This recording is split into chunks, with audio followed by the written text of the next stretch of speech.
If you're hearing this, there's a decent chance I'm already dead. I know that sounds dramatic. I've spent 11 years trying not to sound dramatic. Actually, I've spent 11 years learning how to tell this story without really telling it. There are certain words you learn to avoid when you're the only person who comes back from somewhere. Words like cult, sacrifice, ritual, monster. You learn pretty quickly that those words don't help you. They make police officers look at each other. They make doctors start writing things down. They make the parents of missing people wonder whether you're insane or whether you're lying. So for 11 years I've told a simpler version.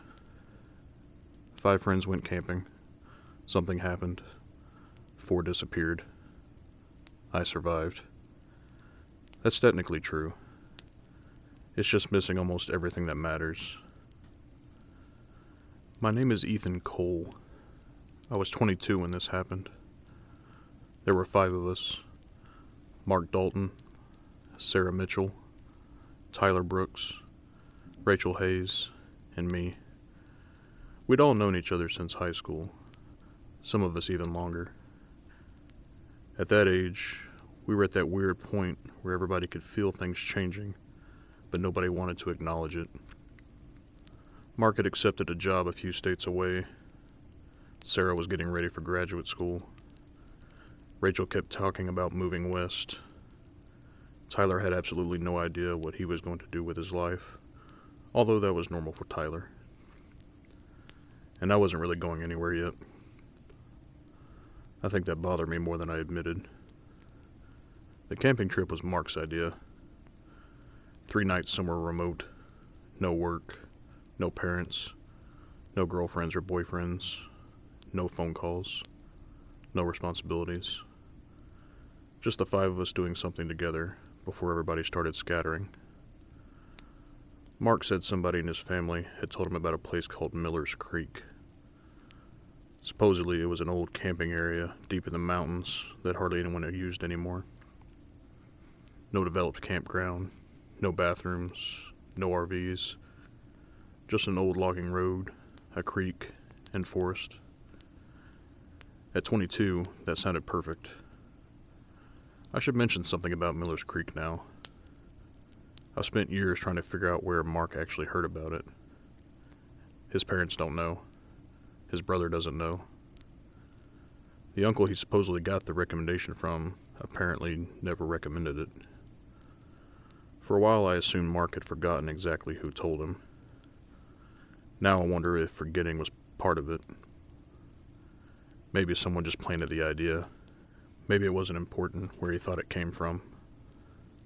As long as we went. We left early on a Friday morning. Mark drove.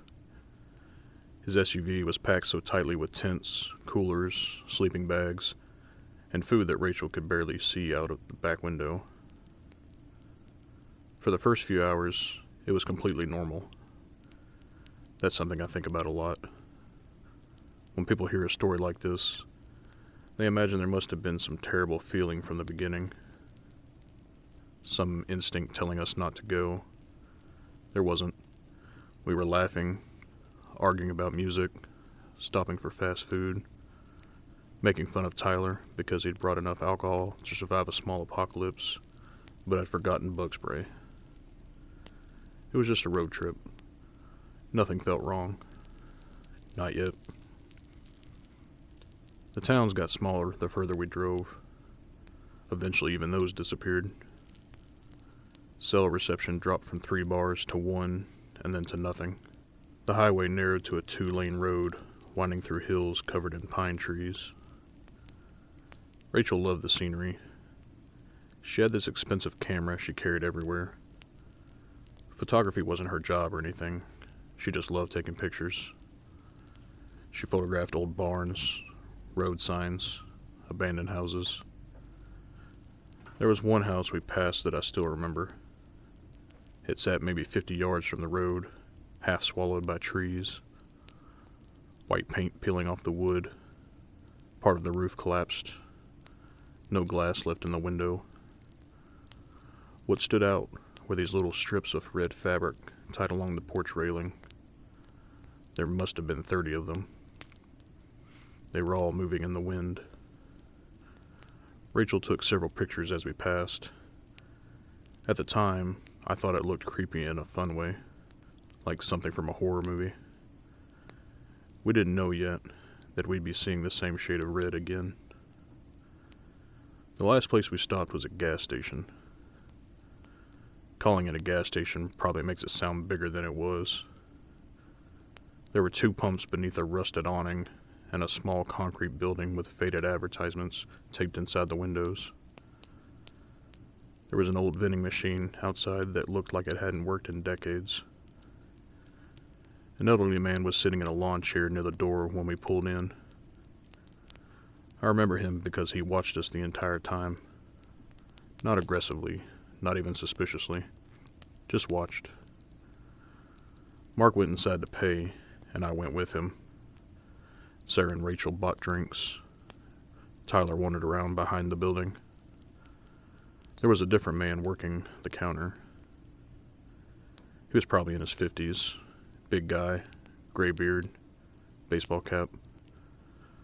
Mark brought out the paper map we'd printed before leaving. Remember, we didn't have service anymore, so we were trying to make sure we had the right road. Mark told him we were heading towards Miller's Creek.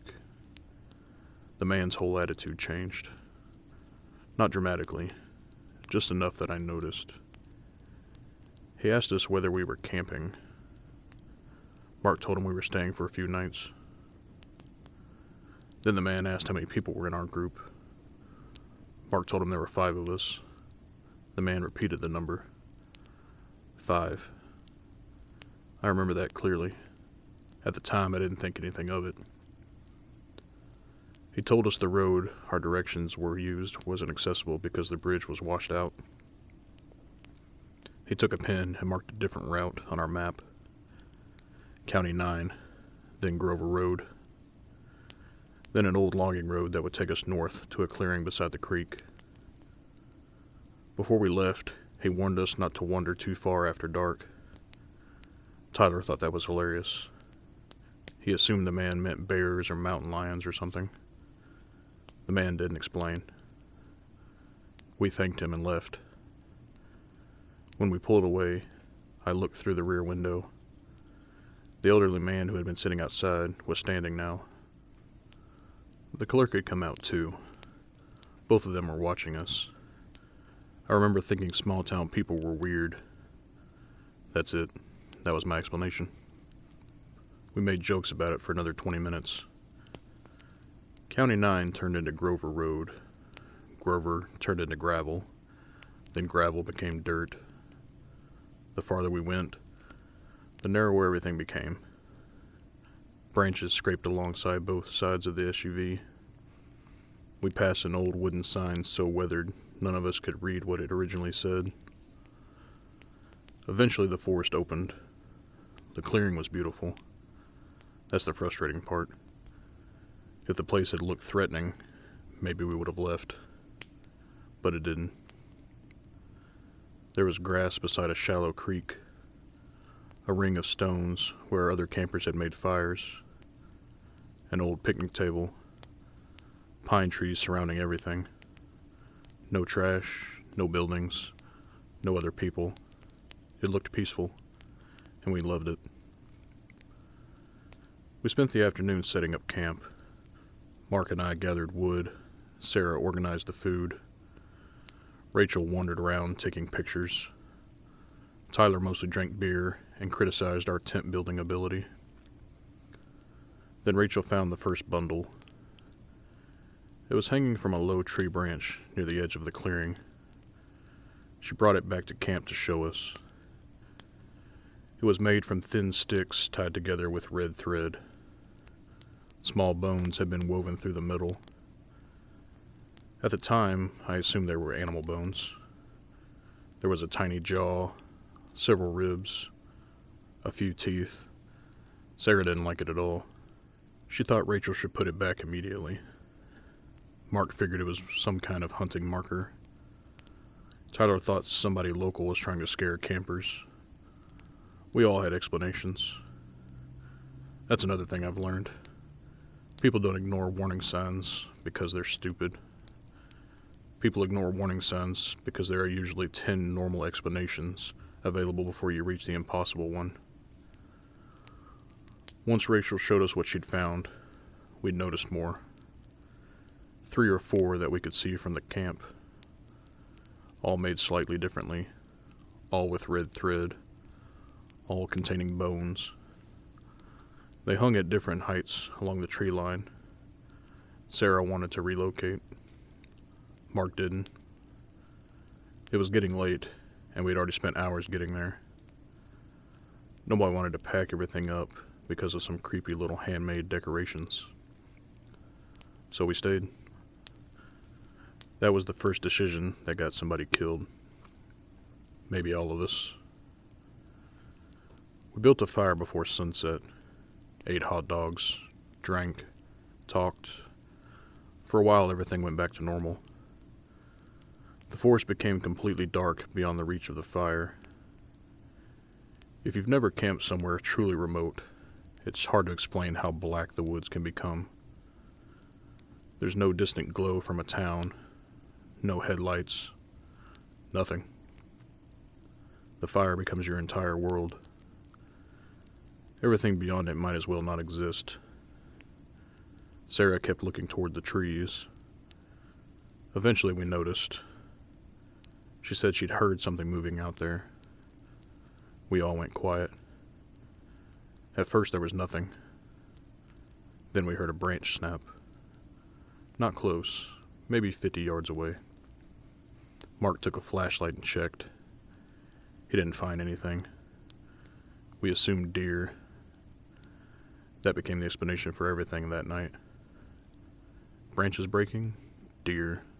Something moving through the leaves, deer. A shape Rachel thought she had saw between 2 trees, probably a deer. Eventually even Sarah relaxed. We stayed up late. Rachel showed us pictures she had taken. Tyler drank enough whiskey that he practically crawled into his tent. Sarah and Rachel went to bed. Eventually Mark and I were the only ones awake. We sat by the fire talking about his new job. He admitted he was nervous about moving. That's probably one of my clearest memories of him. Mark wasn't someone who admitted fear easily. I remember telling him it was going to work out. Funny how easy it is to promise somebody that when you have absolutely no idea what's coming. He went to bed. I stayed outside another half hour or so, watching the fire die. Eventually I crawled into my tent. I don't know how long I slept. I woke sometime in the middle of the night. Everything was completely dark. My phone was dead. For a few seconds, I didn't know what had woken me. Then I heard footsteps. Slow footsteps. Crunching through leaves and gravel around the campsite. At first I assumed one of the others had gotten up. Maybe Mark or Tyler. Then the footsteps stopped directly outside my tent. I could see the outline of someone standing there. Just a dark shape against the nylon. I almost called out. Then I heard a whisper. 1. That was all. 1. The person moved away. I heard the footsteps cross the clearing. They stopped beside another tent. Then I heard another number. 2. The footsteps moved again. 3. Then 4. Then 5. Someone was walking around our camp in the dark, counting us. I don't remember breathing. I remember lying there with my entire body tense, waiting for something to happen. After the 5th number, the footsteps slowly moved away, back toward the forest. Then everything went quiet. I didn't leave the tent. That's important. I want to be honest about this. I didn't wake anyone. I didn't go after whoever it was. I lay there scared until eventually exhaustion took over. For 11 years, I've wondered whether that was the moment I could have changed everything. If I'd screamed, if I'd woken Mark, if we'd gotten into the car right then, maybe all 5 of us would still be alive. Or maybe we were already trapped by that point. I don't know. The next thing I remember was sunlight. Tyler was outside complaining because one of the coolers had been knocked over. Sarah was making coffee. Rachel was down near the creek. Mark's tent was open. His sleeping bag was empty. His shoes were still beside the entrance. His phone was inside. At first, nobody panicked. We assumed he'd gone to the bathroom. Then 5 minutes passed. Then 10. We started calling for him. Nothing. That's when I told the others what I'd heard during the night. The counting, the footsteps. That changed the mood immediately. We searched around the campsite, then along the creek. Then Sarah found the footprints. Mark had apparently walked away from camp barefoot. His prints led north through the trees. But his weren't the only ones. There were dozens. Bare human footprints surrounding his. They were positioned almost like a group of people had followed behind him in 2 rows. Rachel took pictures. Nobody joked after that. We should have left. I know that. We all knew it then. The problem was Mark. We couldn't drive away and abandon him. Sarah wanted to go find help and return with police. Rachel couldn't stomach the idea of leaving without knowing whether Mark was hurt. Then we heard him, far ahead in the woods. He called my name. At least that's what I believed I heard. So did the others. Rachel started toward the sound before anyone could stop her. The rest of us followed. The footprints led deeper into the forest. The terrain rose gradually. The trees grew closer together. The little bundles became more common. Some were larger than the ones near camp. One contained long strands of dark hair braided around the sticks. Another had several teeth tied into it. Human teeth. I didn't recognize that at the time. Police confirmed it later from one of Rachel's photographs. Human molars. At that point, Sarah was openly terrified. So was I. But every few minutes, we thought we heard Mark again. Always farther ahead. Eventually, we reached an old trail. It wasn't on our map. It was almost completely hidden beneath grass and leaves. We followed it for maybe 15 minutes. Then the forest opened into ruins. It had been a town once, a small mining settlement from what we could tell. Stone foundations, collapsed houses, rusted machinery half buried in weeds, trees growing through buildings. Maybe 20 structures had once stood there. Only a few remained partially intact. The largest was an old wooden church. It sat near the center of the settlement, with its steeple leaning slightly to one side. Everything about that place felt wrong. I know that's vague. I don't know how else to explain it. The ruins were quiet. Not peaceful, just quiet. There were no birds, no insects. Even the wind seemed to stop once we entered. The church doors weren't locked. Inside there were several rows of rotting pews, dust, broken boards, an altar. But there wasn't a cross anywhere. Instead, there was a symbol carved into the wall behind the altar. a circle, 5 vertical lines inside it. The same symbol we'd seen near our campsite. Beneath it, hundreds of names had been carved into the wood. Some were barely readable. Beside each group of names was a year. Started with 1897, then every 11 years after that. 5 names beside every date. It continued almost all the way to the present. Then we reached our year. There were no names yet. Just 5 blank spaces. That was when I understood the number mattered. 5. 5 people, every 11 years, and there were 5 of us. Before we could decide what to do, we heard Mark scream. The sound came from beneath the church. Rachel found a wooden hatch behind the altar. Opening it exposed a narrow stone staircase. The air coming from below smelled like smoke, wet soil, and metal. Everything in me said not to go down there. I think everything in Sarah said the same thing. But Mark was somewhere below us, so we went. The stairs descended much farther than the size of the church made possible. 30 feet, maybe 40. The walls changed as we went. Near the top, they looked like ordinary mine supports in rough stone. Farther down, the passage was built from massive black blocks, perfectly fitted. No mortar. They looked older than the mine, older than the church, maybe older than everything above them. At the bottom was a tunnel. We saw a torchlight ahead.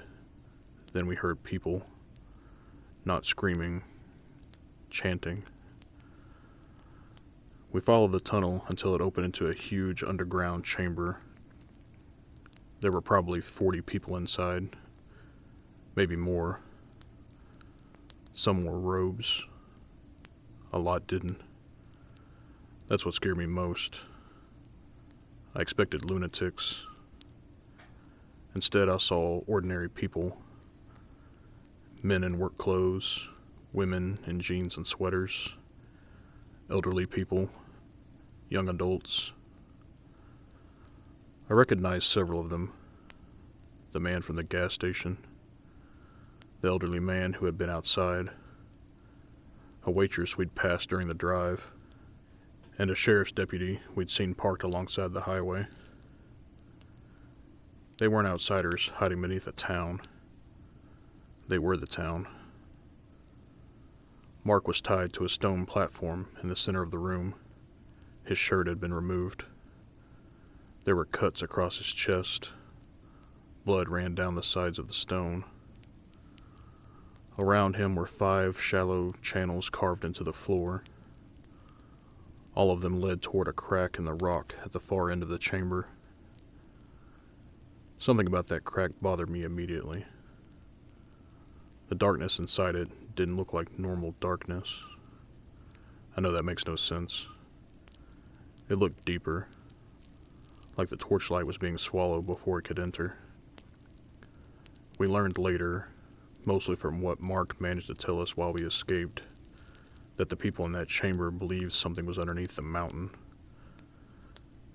They called it the Hollow King. It wasn't their god. Not exactly. They were afraid of it. Their ancestors had opened something deep beneath the mountain while mining in the late 1800s. Afterward, people began disappearing. Whole sections of the settlement collapsed. Workers claimed something moved through tunnels that didn't connect to the mine. Eventually, the town discovered they couldn't make it dormant. Blood. 5 lives. Every 11 years. That's what they believed kept it sleeping. Maybe that's what actually kept it sleeping. I can't prove anything beyond what I saw. But I know they believed it enough to kill for it. And we were the latest offering. They didn't choose locals. They chose outsiders, people who wouldn't immediately be connected to the community, travelers, campers, runaways, people just passing through. That's why we'd been redirected.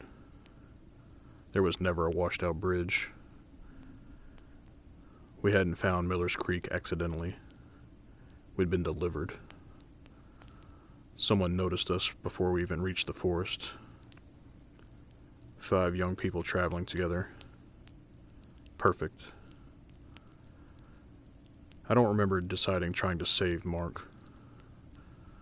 1 second we were hiding near the chamber entrance. The next everything had gone wrong. Rachel ran toward him. Someone saw us. People started shouting. Tyler grabbed one of the torches. Sarah knocked another one down. A hanging cloth caught fire. Smoke filled the chamber. Then I heard a gunshot. Tyler fell. That's all it took. No dramatic final moment. No chance to say anything. There was a hole in his shirt. He looked confused for maybe a second. Then he was on the ground. I wish I had remembered doing something brave after that, but I don't. I remember panicking, people grabbing me swinging at whoever came close. Someone hit me in the face. I bit somebody's hand.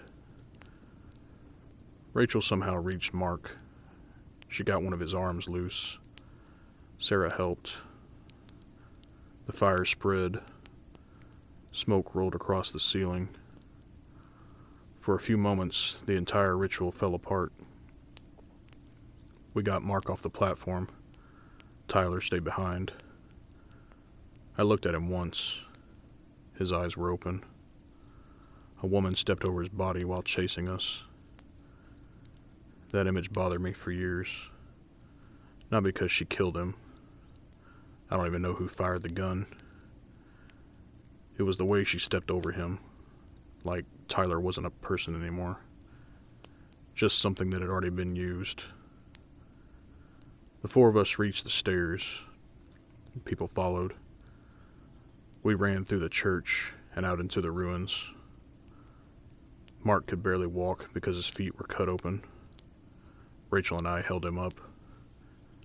Sarah ran ahead.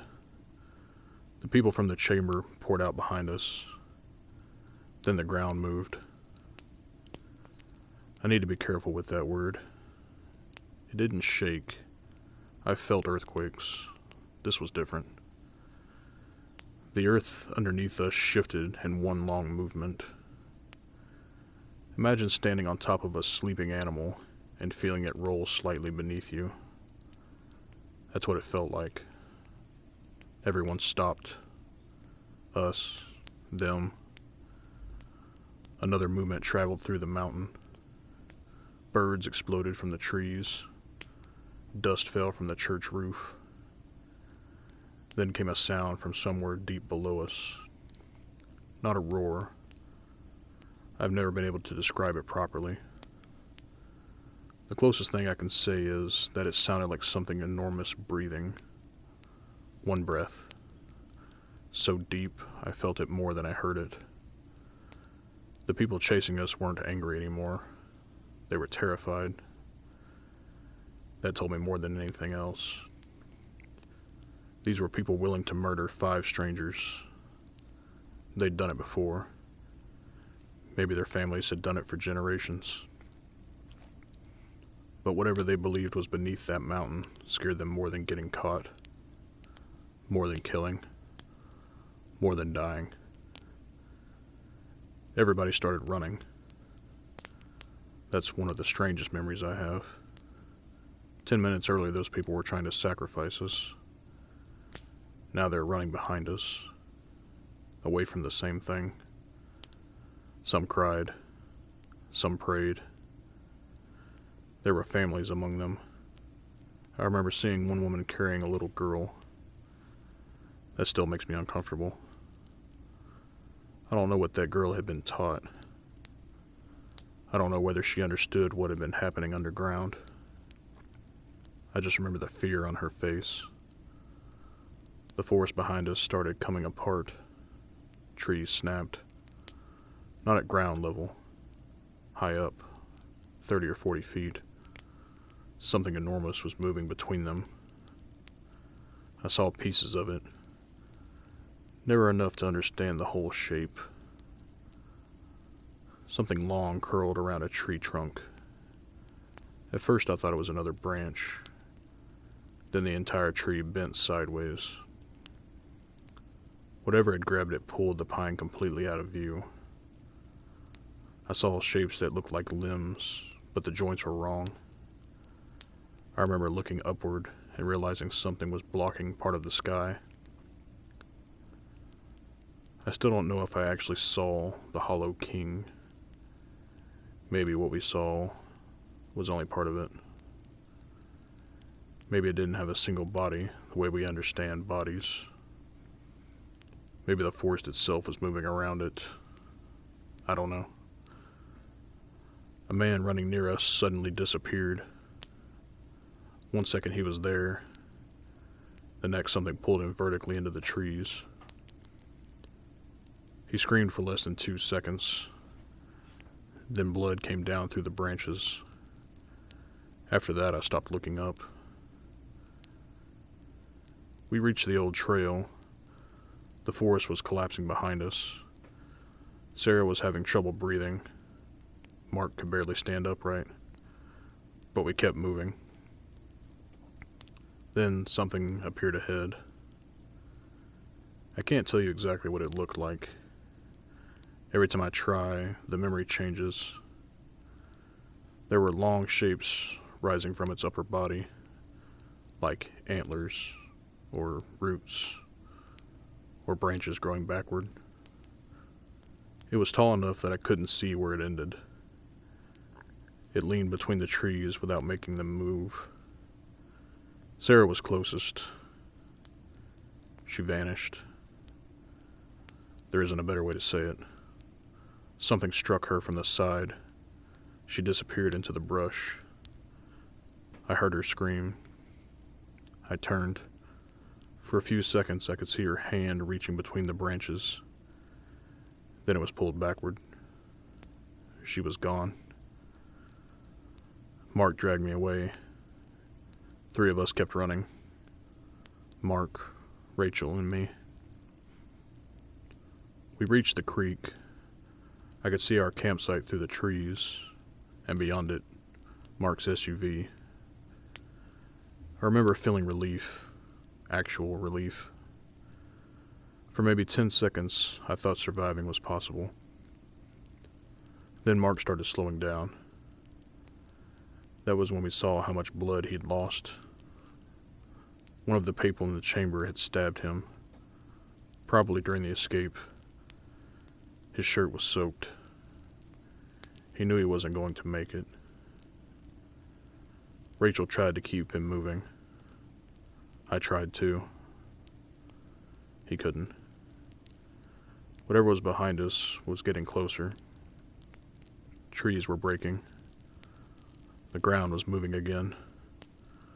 Mark pushed us away. He stayed near the creek. I don't know what he thought he was going to do. Maybe buy us time. Maybe he understood it wouldn't matter. Maybe he just didn't want us to watch him die. He picked up a broken branch. That's my final image of my best friend.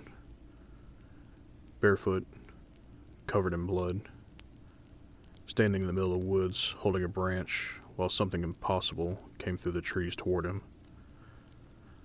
Rachel and I ran. I heard Mark scream behind us. I didn't turn around. 2 of us were left. We reached the SUV. The doors were locked. Mark had had the keys. Of course he did. Rachel started searching for something to break the window.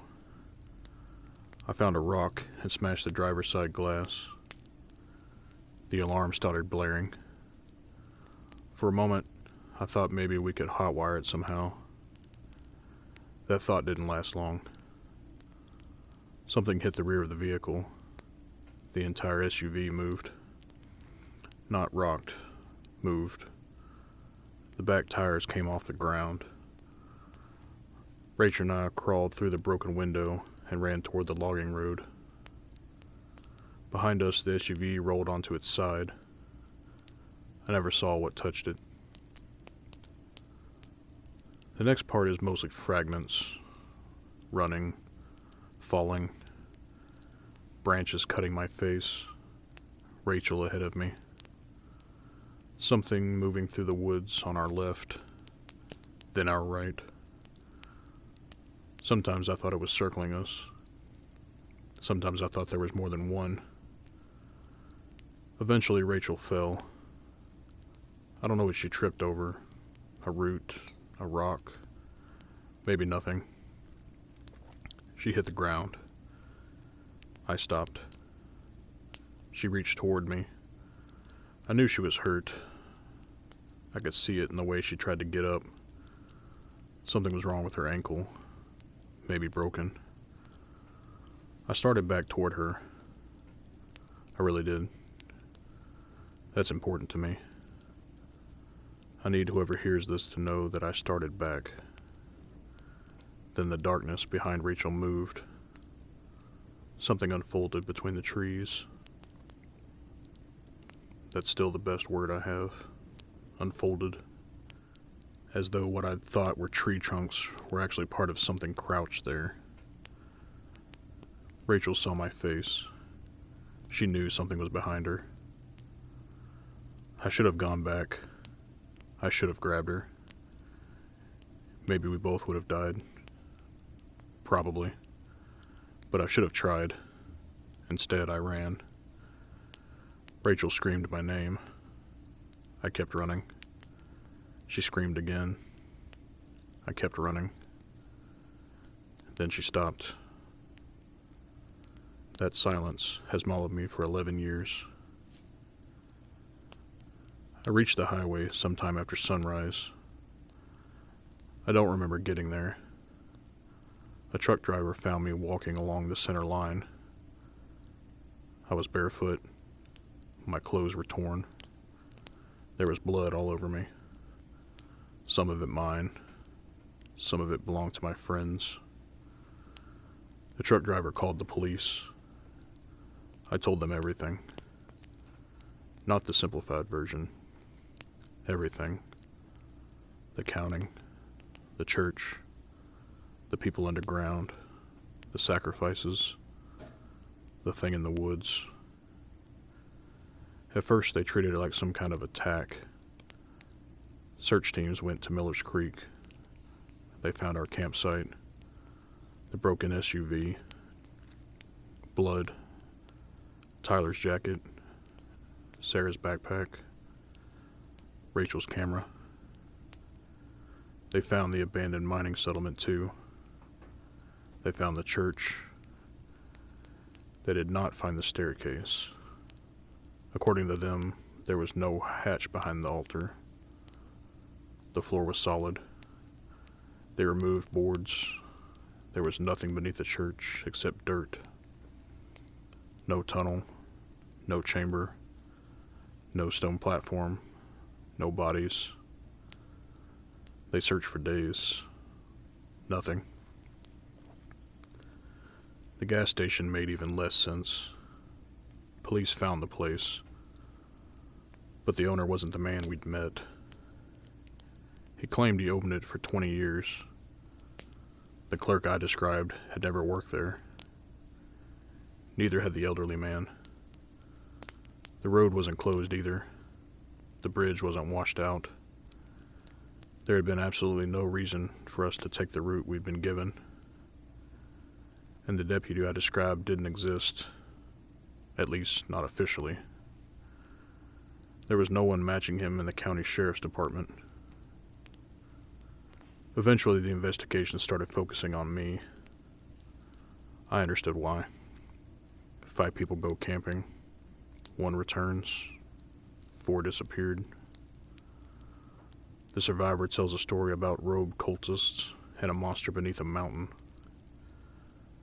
You don't have to be a detective to see where suspicions goes. They tested the blood on my clothes. Some belonged to me, some to Mark, some to Rachel.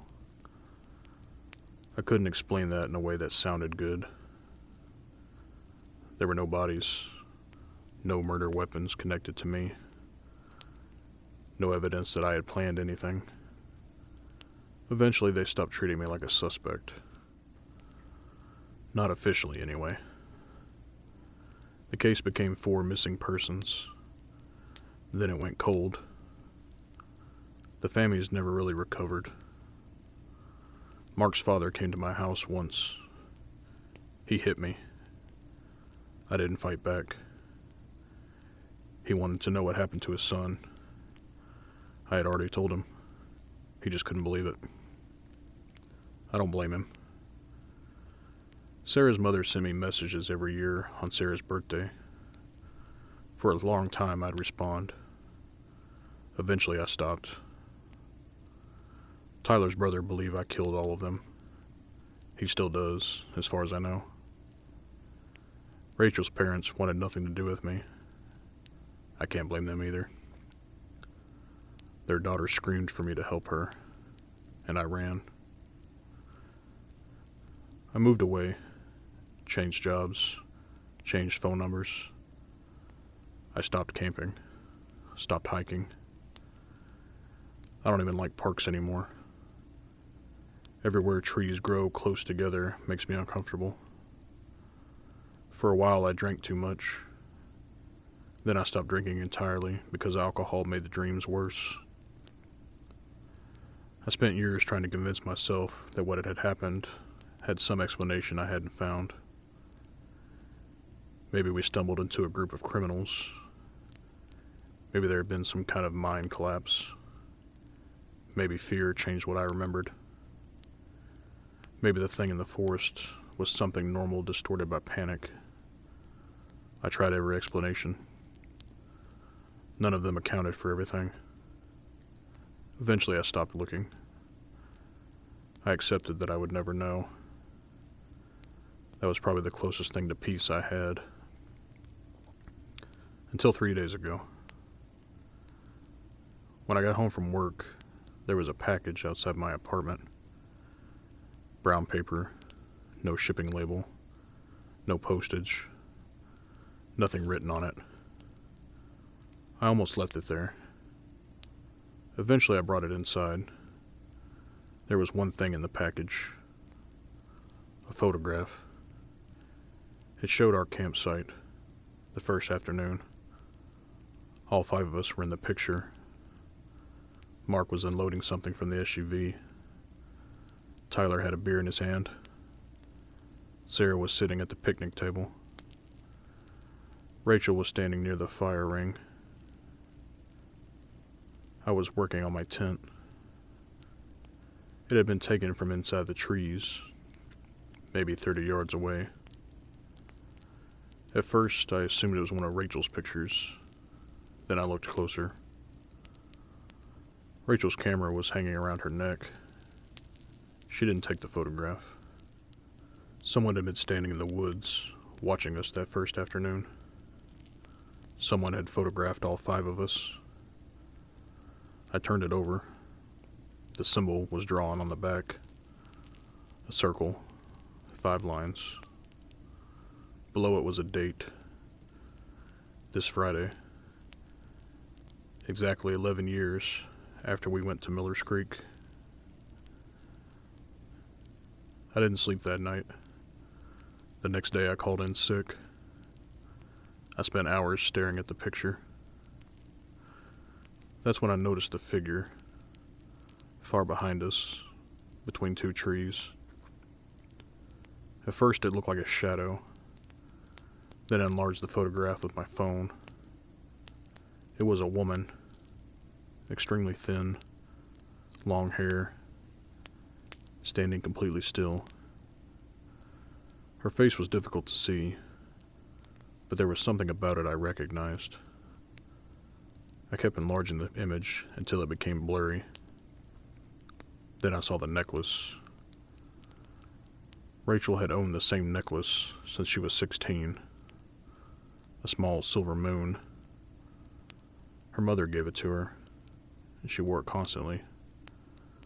The woman in the trees was wearing that necklace. I found old pictures of Rachel, compared them. The eyebrows, the shape of her face, the scar above her left eye. It was her. Older, thinner, but Rachel, which is impossible. The photograph was taken 11 years ago. Rachel should have looked 22. The woman in the background looked like Rachel does in my imagination now. Early 30s, as though the photograph had somehow captured her 11 years later. That's when I noticed more writing on the back. It was extremely faint. 4 words beneath the date. 4 were given. 1 remains. I've spent 3 days trying to understand that. Tyler died underground. Sarah was taken. Mark died near the creek. Rachel was taken after I left her. 4. And then there was me, the 5th. I always assumed the ritual failed because they didn't sacrifice us properly. Now I'm not sure. Maybe it didn't matter how we died. Maybe the 5 of us were already marked. Maybe Mark, Tyler, Sarah, and Rachel counted whether the cult killed them or not. Maybe whatever lives beneath Miller's Creek considers them payment. And maybe I've been living on borrowed time. There's another reason I'm recording this tonight. Yesterday afternoon, a black sedan appeared across the street from my apartment. It hasn't moved. Nobody gets out. The windows are too dark to see inside. I convinced myself it could belong to anybody. Then it was still there this morning, and this afternoon, and tonight. About an hour ago, I called the police. I didn't tell them about Miller's Creek. I just said that there had been a suspicious vehicle sitting outside my apartment for more than a day. A deputy showed up. I watched him get out of his car. I recognized him before he reached the building. Same face, same build, same man I'd seen inside the chamber 11 years ago. The sheriff's deputy, who supposedly never existed. He hasn't aged, not visibly. He came upstairs, knocked on my door 3 times. I didn't answer. He stayed in the hallway. For nearly 20 minutes, he didn't move. I could see his shadow under the door. Then he walked away. The black sedan is still outside. I don't know whether the deputy left. I don't know whether Rachel is alive. I don't know what the Hollow King actually is. I don't even know whether that's his real name. Maybe the people at Miller's Creek invented that name because human beings need names for things that scare us. I only know what happened. 5 friends drove into those mountains. 4 never came home. And for 11 years, I thought I was the lucky one. I don't believe that anymore. I think I misunderstood what happened. I didn't escape. I was postponed. Maybe they let me leave because the 11 years weren't finished. Maybe the 5th sacrifice was always meant to come later. Or maybe something beneath that mountain has been waiting patiently for the one person who got away. The deputy knocked again. 5 knocks this time. That's why I'm ending this. I am uploading copies of this recording anywhere I can. I'm sending it to people I trust. If someone finds this after I'm gone, don't come looking for me. Especially not near Miller's Creek. If you ever find yourself driving through some forgotten little town and somebody redirects you because a road is supposedly closed, check for yourself. If you see red thread hanging from trees, turn around. If you find 5 lines carved inside a circle, leave. And if somebody along the road casually asks how many people are traveling with you, don't tell them. Because the last thing I thought about when that man asked us was whether answering could possibly matter. 5. Just one harmless number. 5 friends, 5 names. 5 empty spaces carved into an old church wall. 5 lines every 11 years. And tonight, there are 5 knocks on my door.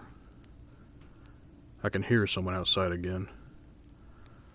I'm not answering, but I don't think that matters anymore.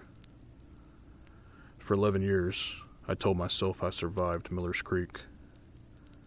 I didn't. I just got to come home first.